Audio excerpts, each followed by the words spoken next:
Halo teman-teman yang saya cintai tapi nggak mencintai saya. Jumpa lagi dengan saya El di Curhatan El.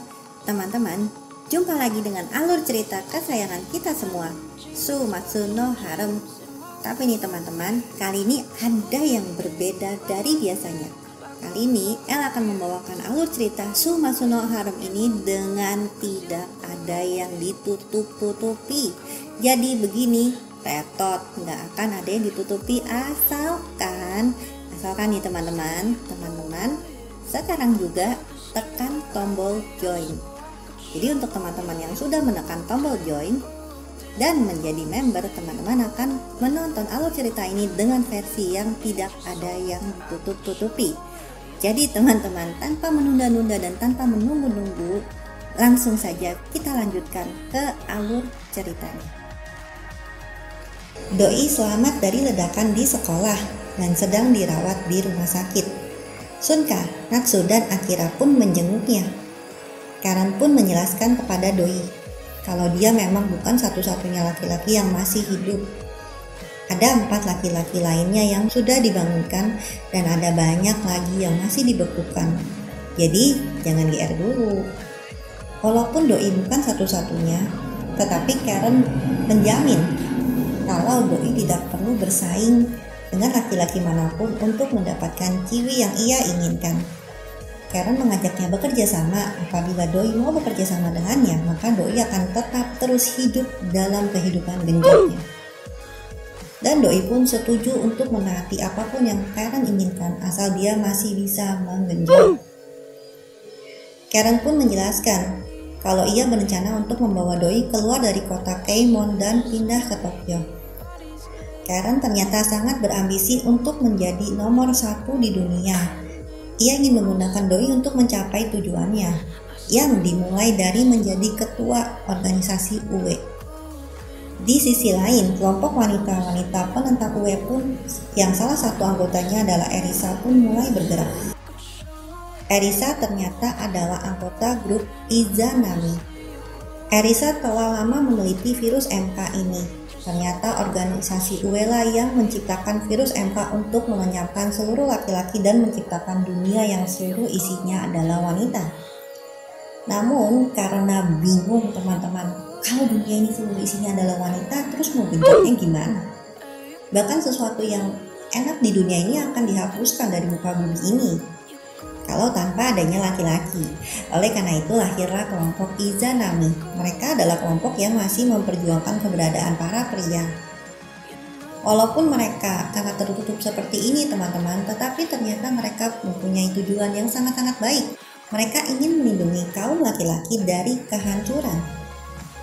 Berbeda dengan organisasi UE yang isinya adalah wanita-wanita yang dikecewakan. Jadi langsung saja teman-teman, bahkan organisasi UE ini, mereka pun telah meneliti cara agar wanita dapat memiliki anak tanpa adanya laki-laki, itu dengan pencampuran gen. Wih, ngeri banget teman-teman. Namun organisasi Izanami ingin merebut keempat laki-laki yang tersisa dari organisasi UE. Mereka ingin membudidayakan laki-laki kembali nih sepertinya teman-teman. Erisa pun menunjukkan kepada dunia kalau kakak Reito sedang bersamanya dan sedang dilindungi oleh organisasi Izanami. Mendengar perkataan Reito menantang Chloe Mansfield untuk kebenaran. Namun Chloe malah kepanasan begini. Chloe bahkan memang tipe yang suka kepanasan sendiri teman-teman, walaupun tanpa adanya Reito. Namun kali ini dia malah mengajak Reito untuk ke kamar mandi. Reito pun akhirnya tidak mendapatkan jawaban apa-apa dari Chloe. Reito dan kawan-kawannya akhirnya memutuskan untuk meninggalkan organisasi UE. Namun tiba-tiba saja ia bertemu dengan Doi dan Karen yang menunggunya di kamarnya. Saat bertemu dengan Doi dan Karen untuk pertama kalinya tentu saja sangat canggung teman-teman. Bahkan Karen pun mengatur untuk perubahan bentuk Doi. Dia bahkan membuat Doi kelihatan seperti laki-laki berumur 30 tahun tetapi tidak akan menua dalam 30 tahun. Dan ternyata Doi terlihat cukup menarik dengan penampilannya yang seperti orang umur 30 tahun. Doi dan Karen mencoba untuk menarik informasi dari Reito, tetapi Reito malah menjawab kalau ia sangat-sangat mendukung organisasi UE, dan bahkan organisasi UE lah yang telah menyelamatkan nyawanya. Namun, di lain sisi, Reito mengajak Mira untuk lari bersamanya. Namun, Mira yang tersentuh dengan kebaikan hati Reito itu, dia malah langsung melepaskan semuanya. Dan dia bahkan langsung mengajak Reito untuk langsung sekarang juga, jangan ditunda, mengejarnya. Sepertinya Mira memang betul-betul sangat-sangat menyukai ruangan ini. Namun, ajakan Mira itu terpaksa harus ditolak mentah-mentah oleh Reito. Karena Reito berasa ia menyayangi Mira dengan cara yang berbeda. Namun Mira menjadi sangat-sangat sedih. Dia merasa bahwa rasa cintanya kepada Reito sepertinya hanya bertepuk sebelah tangan. Mira pun juga menjelaskan kepada Reito, kalau kau ingin aku mengambil resiko untuk lari bersamamu, setidaknya lakukanlah kepadaku secepatnya. Kicurlah aku. Namun Reito malah menolaknya mentah-mentah. Berkat bantuan kawan-kawannya, Reito berhasil lari dari organisasi UE. Walaupun ia sempat ditangkap bersama dengan Mira sewaktu mereka di ruangan spesial itu. Di lain sisi, Karen makin gencar menggunakan Doi untuk menaikkan jabatannya.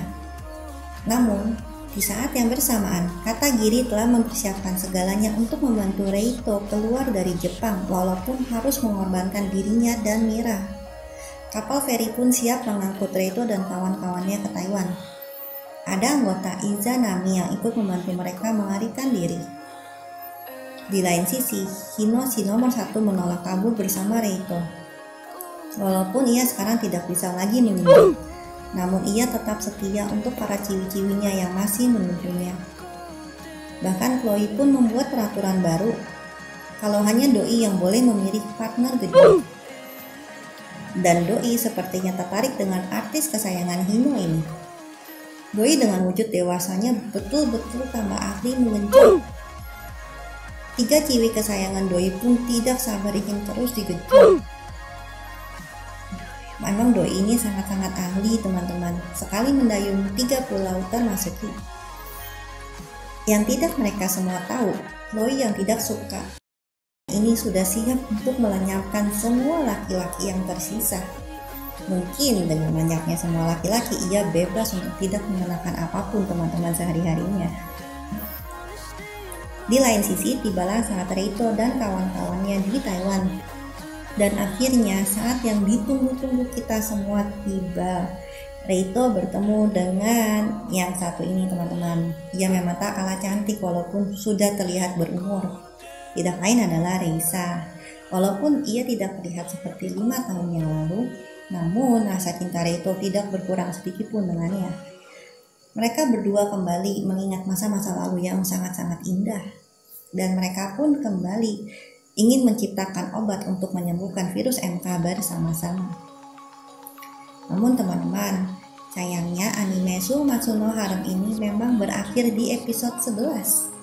Episode 12-nya akan menjadi bagian dari season 2 yang belum ditentukan tanggal rilisnya.